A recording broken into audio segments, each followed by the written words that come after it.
ਸੁਹੰਦੀਆਂ। ਹਰ ਪਿਰ ਸੰਗ ਬੈਠੜੀਆਂ। तिन की शोभा क्या गणी, जे साहिब मेलनिया। तन मन मौलिया राम स्यों,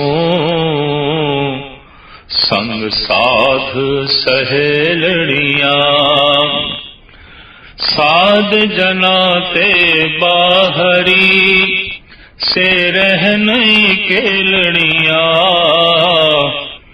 तिन दुख न कबहू उतरे, से जम कै वस पड़िया। जिनी रावया प्रभ आपुणा, से दिसन नित खड़िया। रतन जवहर लाल हर, कंठ तिना जड़िया।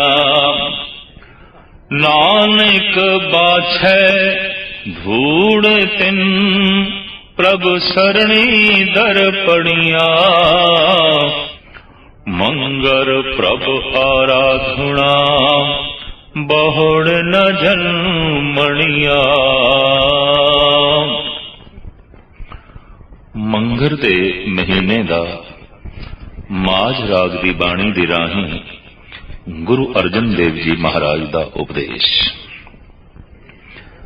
ਉਹ ਸੋਭਨੀਕ ਨੇ ਜੀਵ ਇਸਤਰੀਆਂ ਜਿਨ੍ਹਾਂ ਨੂੰ ਪ੍ਰਭੂ ਦੇ ਕੋਲ ਬੈਠਣਾ ਨਸੀਬ ਹੋ ਗਿਆ।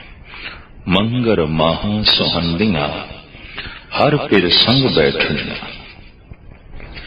ਦਰਅਸਲ ਜਿਸ ਦੇ ਕੋਲ ਬੈਠ ਸਕੇ, ਬੈਠ ਕੇ ਮਨ ਬਹਿਲ ਸਕੇ, मन नूं आनंद खेड़ा खुशी मिल सके, उही अपना है और उसदे कोल बार बार बैठण नूं जी करदा है।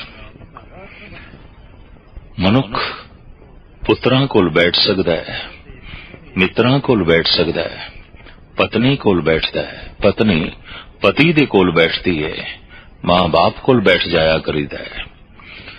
और इसी तरीके नाल मनुख पड़ोसियां कोल बैठ जांदा है। कदी कदाई वो खुशकिस्मत बैठनी आउंदी है जो परमात्मा दे कोल बैठना नसीब होंदा है। उसदे कोल बैठना की है, बस उसदी याद दे लीन होना, क्योंकि वो साडे कोल बैठा है, असी उसदे कोल नहीं बैठे। वो साडे विच है, असी उसदे विच नहीं। वो साडी याद दे च है, पर साडी याद दे च ओ नहीं। उसकी याद विच असी हैगे। इस तरह वो ते हर जीव दे कोल बैठा है। जीवां दे चों कदी कदाई कोई खुशकिस्मत उस प्रभु दे कोल बैठदा है। तो साहिब इस महीने दा उपदेश करदे ने, मंगर दे महीने दा। सोभनीक ने, सुहावणियां ने वो जीव इस्त्रियां जिन्हां नूं परमात्मा दे कोल बैठना नसीब होया है।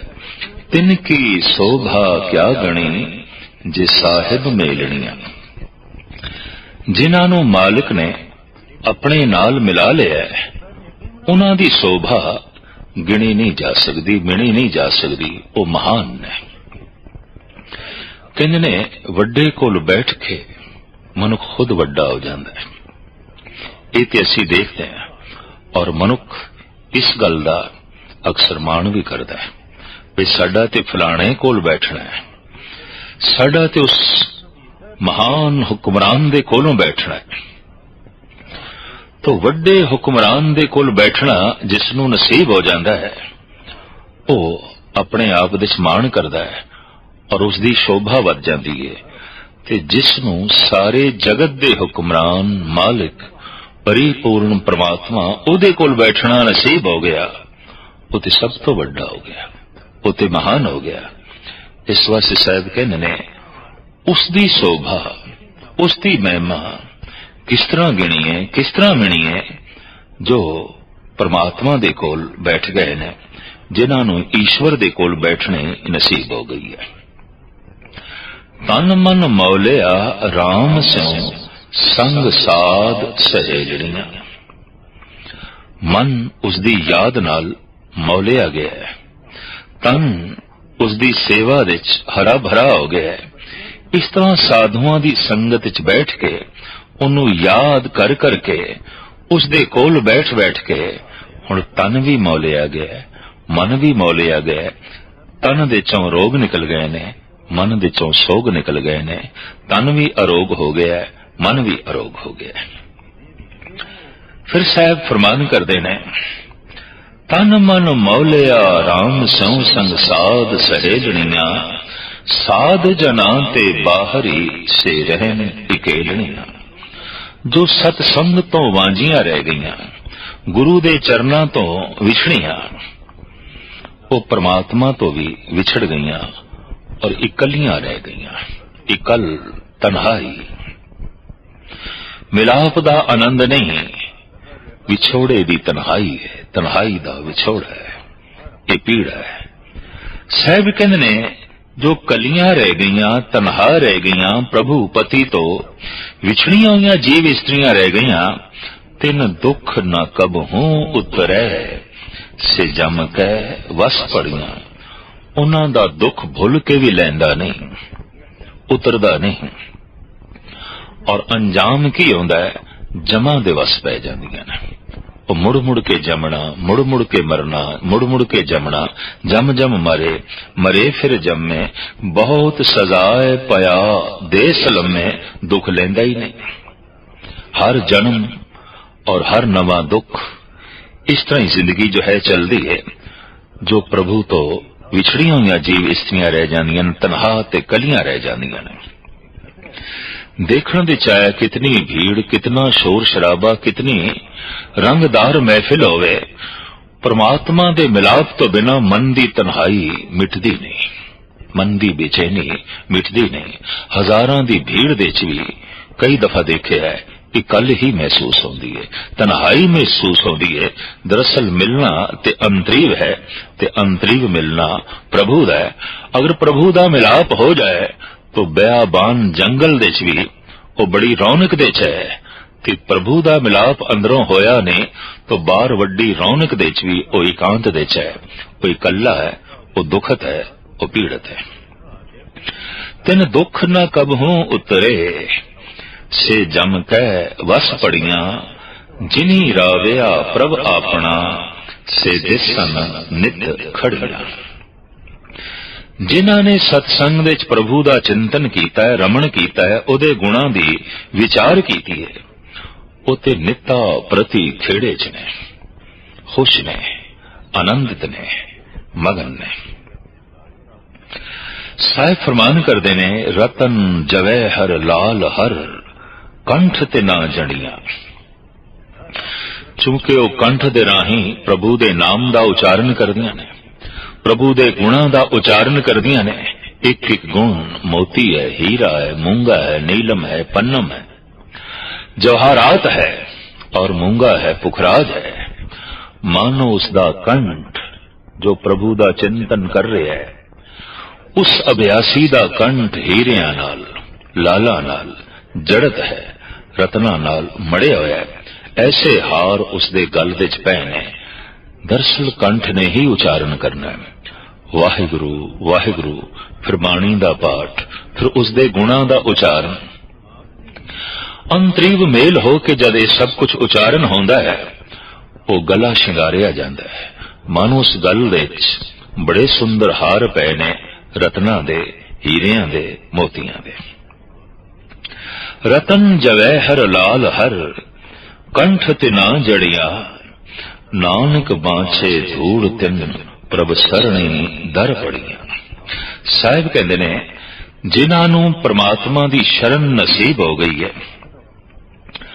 परमात्मा दे दर दियां ही बन गईयां ने, ईश्वर दे दर जोगा ही हो गईयां ने, मैं उन्हां दे चरनां दी धूड़ लोचदा मंगदा उस परिपूर्ण परमात्मा कोलों।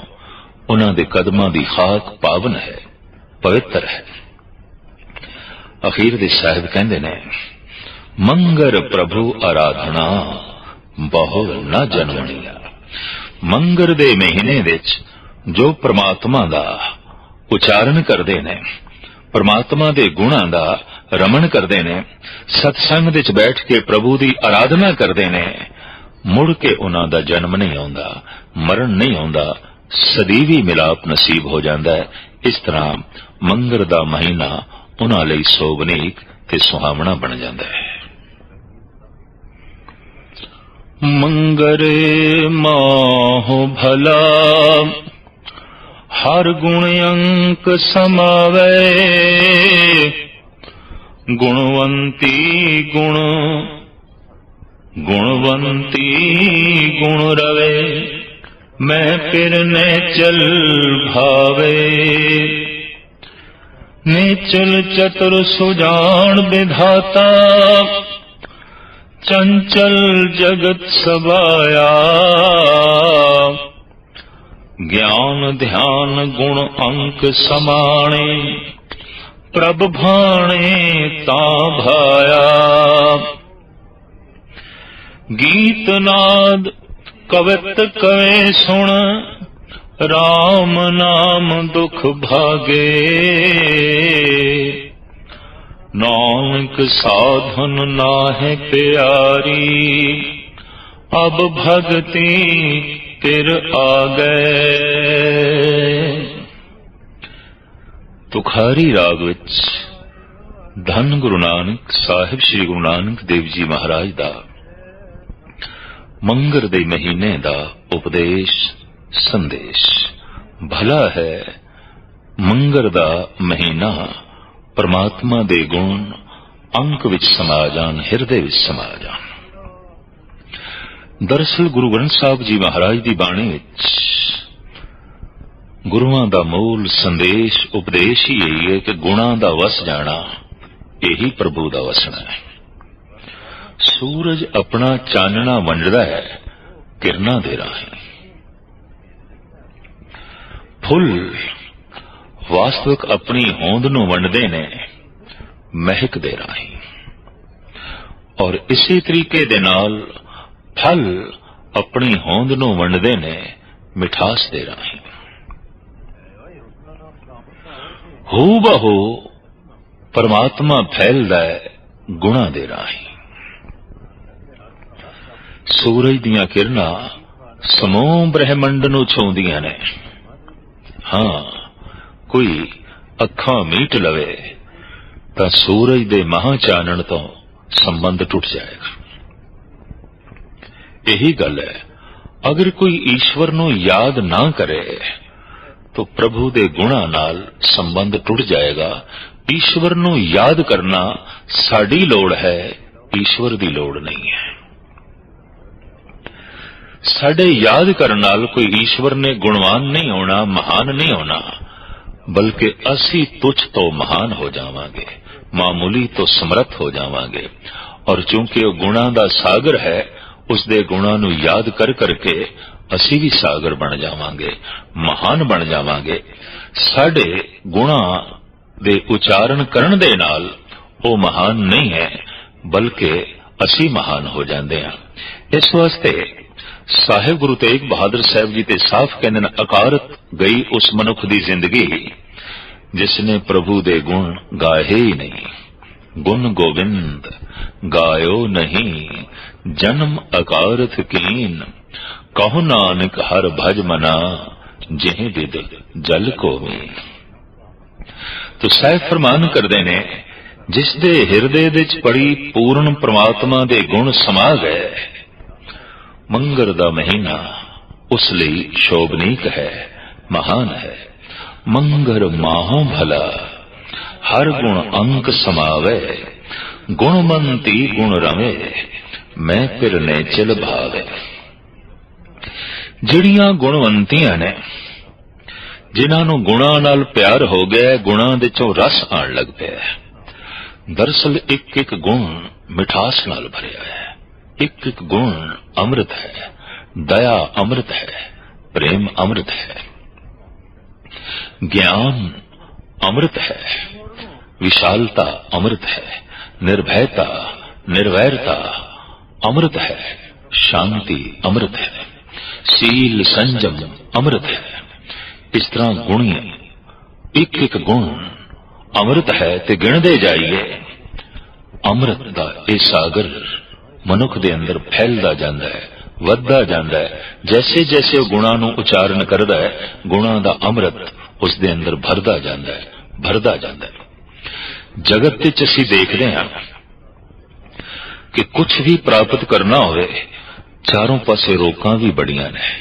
ਧਨ ਕਮਾਣਾ ਹੈ तो बड़े मुकाबले ने, कुछ अगे लंघ गए ने, कुछ रोका ने, कुछ पौकड़ा ने, कुछ कठिनाइयां ने। लेकिन नाम जपना है, परमात्मा दे गुण कमाने ने, संग्रह करने ने, कोई रोक नहीं है, कोई टोक नहीं।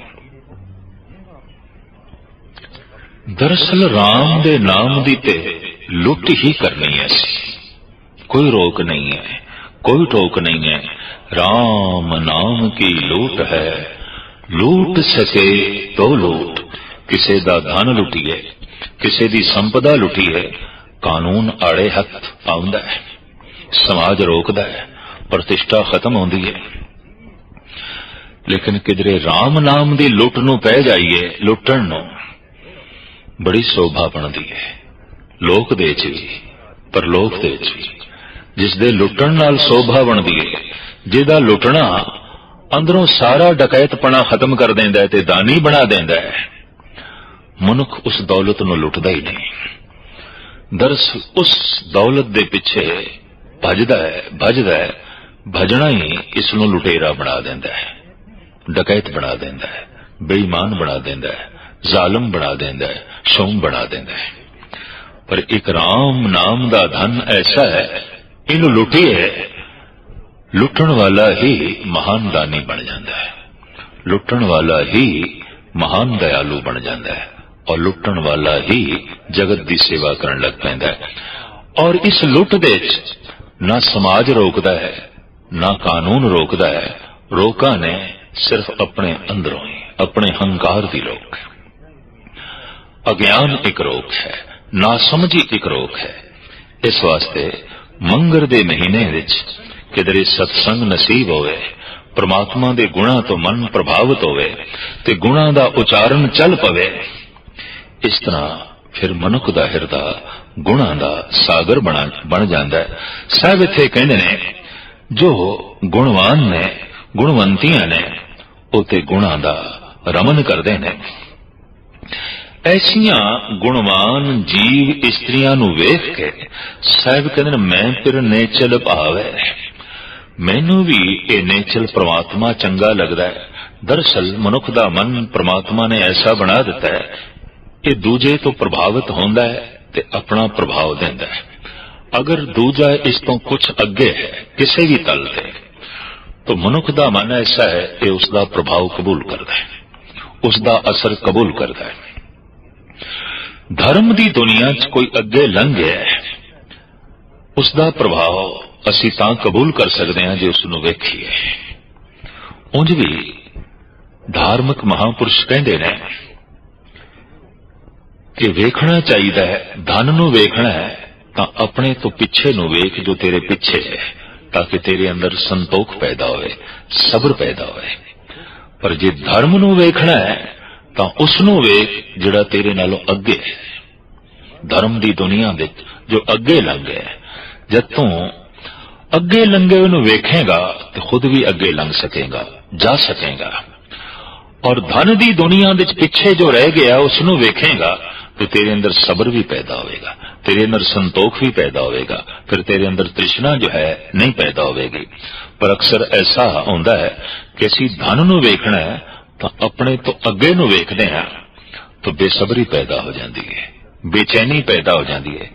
और धर्म नूं वेखदे हां ते अपने तो पिछे नूं वेखदे हां भी की है, इन्ने चिर दा पाठ कर रहा है, इहनूं की लभे, इतनी मुद्दर दा गुरुद्वारे जा रहा है, इसनूं की प्राप्ति हुई है। मुत्तां लंघ गईयां ने इसनूं सत्संग करदे होया, अजे भी ठीक नहीं है। तो धर्म नूं वेखना है ते असीं अपने तो पिछे नूं वेखण लग पैंदे हां, खुद भी साडे कदम रुक जांदे ने, कई दफा खुद पिछे मुड़ जांदे हां। पर जे धन नूं वेखना है ते असीं हमेशा ही उसनूं वेखदे हां जो साडे नालों बहुत अगे लंघ गया, बहुत अगे लंघ गया, तो अंदर बेसब्री पैदा हो जाती है, बेचैनी पैदा हो जाती है। नहीं, धर्म नूं वेखना है और जद भी वेखना है तो अपने नालों जो अगे लंघ गए ने, जो संत महापुरुष अभ्यासी सत्संगी हो गुजरे अवतारी पुरुष, उन्हां दे बचन कलाम, वो जो अगे लंघ गए ने उन्हां नूं वेखीए ताकि सुरत अगे चल पवे और मंजिले मकसूद ते पहुंचे। धन तू जिस मकान विच रह रहे हैं उस तो भी खस्ता हाल विच कई रह रहे हैं, झुग्गी है, झोंपड़ी है, और ऐसे भी ने दरख्तां थल्ले ने, और ऐसे भी ने कुछ अभागे जिन्हां नूं सायादार दरख्त भी नसीब ना होए। कुछ ते वेख पिछे धर्म वेखना है तो जरूर अगां वेख। साहब आप भी कहंदे ने अगां को तरांग पिछा फेर न मोड़ड़ा, नानक सिंध के आवार बहुर न होवी जन्म। तो साहब कहंदे ने गुणवानां नूं वेख के गुण दे च भिजियां होईयां अभ्यासी जीव इस्त्रियां नूं वेख के मैनू भी परमात्मा चंगा लगन लग पिया। मैनू भी वो जिहड़ा नेचल परमात्मा है उहदे नाल प्यार पै गया। नेचल चतुर सुजान विधाता, चंचल जगत सवाया। वो परिपूर्ण परमात्मा निश्चल है, सदैवी टिके होया है और अति सियाणा है, विद्वान है, बोध है बहुत वड्डा, ज्ञान दा सागर है। फिर विधाता है, विधि दे लिखण वाला है, प्रालवत दे लिखण वाला है। चंचल जगत सबाया, सारा जगत ते चलायमान है, चंचल है, किति चलदा है, किति नासवंत है। ओ प्रभु नेचल है, ओ प्रभु सियाणा है, ओ प्रभु सुजान है, ओ प्रभु विधाता है। संगत करदियां पता चल गया जगत चलायमान है, जगत चंचल है और एकदम बिरती चंचल जगत तो टुट के नेचल प्रभु दे चरना नाल जा जुड़ी। ज्ञान ध्यान गुण अंक समाणे, प्रभ भाणे तां भाया।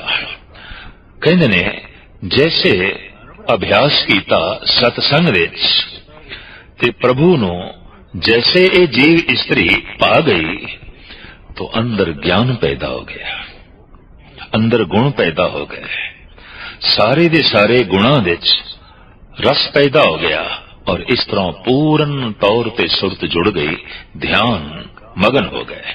दुनिया भर दे अवतारी पुरुषां ने धर्म नूं ध्यान साधना आखे और जैसे ध्यान पकदा है, जुड़दा है, मनुख लीन आउंदा है तो अनंत गुणां दी वर्षा उसते हो जाती है और गुणां दे अमृत रस नाल वो भिज जाता है। साहब अगां चल के फरमान करदे ने, गीत नाद कव कवे सुन, राम नाम दुख भागे।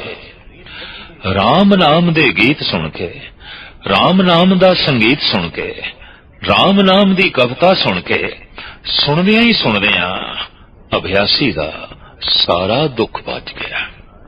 दरअसल आम नसर नालों शायरी नज़म ज्यादा प्रभावित करती है, गद नालों पद ज्यादा प्रभावित करता है, कविता का असर बहुत ज्यादा है, बहुत ज्यादा है। यह इंज कह लो प्रभु गीत है, प्रभु संगीत है। जद भी किसी का मन नेचल आउंदा है, टिक जाता है तो ये धुनियां गीत संगीत दियां उसके अंदरों उजागर होने लग पैंदियां ने। और ऐसा जो गीत संगीत जो आत्मा के गहरे तल तो निकले है दूजे नूं प्रभावित भी करता है। तो जिस सत्संग विच ओ गीत ओ नाद जो आत्मा के गहरे तल तो निकले ने, जो गुरुआं दी बाणी है, महापुरुषां दे बोल ने, वचन ने, साहिब कहंदे ने इस तरह के गीत, इस तरह के संगीत, इस तरह दीयां कवितावां, इस तरह के बोल जे तू किधरे सुने जिस दे राम नाम परोया होया, जिस गीत दे, जिस संगीत दे और जिस कविता दे, तो तेरा सारे दा सारा दुख भज जाएगा, नाश हो जाएगा। नानक साधन नाहे प्यारी, अब भगति फिर आगे। ऐसी जीव स्त्री परिपूर्ण परमात्मा नूं प्यारी लगदी है जिहड़ी अपने हिरदे विच अब हिरदे विच प्रभु प्यार नूं रखदी है, परमात्मा दे प्यार नूं रखदी है। गुण ते सारे महान ने, अमर ने, सजीवी ने, पर प्यार सिरमौर है। ये मेरू मणक है माला दा, ये सिरमौर मणक है। मन रे क्यों छूटे बिन प्यार, ऐ बंदे किवें प्यार तो बिना बंधना तो छुपेगा। कहंदे ने तरह तरह दियां साग सब्जियां बनाइए, पर सिर्फ नमक ना पाइए, बाकी सब कुछ पाइए तो सब बेसुआदा। इस वास्ते गुरमत विच निहंग सिंह लूण नूं सर्वरस कहंदे ने। सारियां साग सब्जियां नूं रस देण वाला।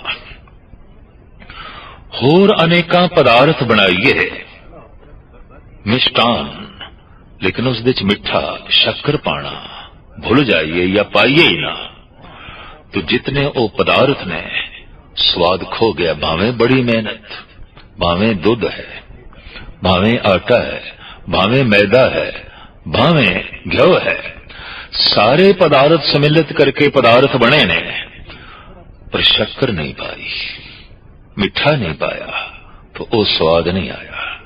भावें सारे गुण इकट्ठे हो जान, पर जिन्ने ईश्वर तक प्यार नहीं है, प्रेम नहीं है, वो आनंद नहीं बनता, वो खेड़ा नहीं बनता, वो खुशी नहीं बनती। मिठा सारे पदार्थां नूं महान बना देंदा है, जैसे नमक सारियां सब्जियां ते दालां नूं स्वादी बना देंदा है, प्यार सारे ही गुणां नूं महान बना देंदा है। इस वास्ते दुनिया भर दे महापुरुषां ने प्यार नूं अमर अवस्था आख्या और सब तो उच्ची अवस्था आख्या। साहिब गुरु गोबिंद सिंह जी महाराज ते अपना फैसला सुनाते ने, साच कहो सुन ले हो सब है, जिन प्रेम कियो तिन ही प्रभ पाए। तो इस महीने का उपदेश करदे होया धन गुरु नानक देव जी महाराज फरमान करते ने, नानक साधन नाए प्यारी। ये साधना करने वाली जीव स्त्री परमात्मा नूं प्यारी लगी है। तो एक साधना। धर्म फोके ज्ञान ते नहीं खड़ा, धर्म फोके तर्क ते नहीं खड़ा, और धर्म फोके दिखावे ते नहीं खड़ा। धर्म साधना ते खड़ा है, और साधना लई तर्क नहीं चाहिए, साधना लई तपस्या चाहिए, मेहनत चाहिए। इस वास्ते सतगुरां दी बाणी दा फैसला कि जो प्राणी गोविंद ध्यावे, पढ़िया अनपढ़िया परमगत पावे। असी देखते हैं अनपढ़ बंदा इंजीनियर नहीं बन सकता, लॉयर वकील नहीं बन सकता, अनपढ़ मनुख साइंटिस्ट भी नहीं बन सकेगा।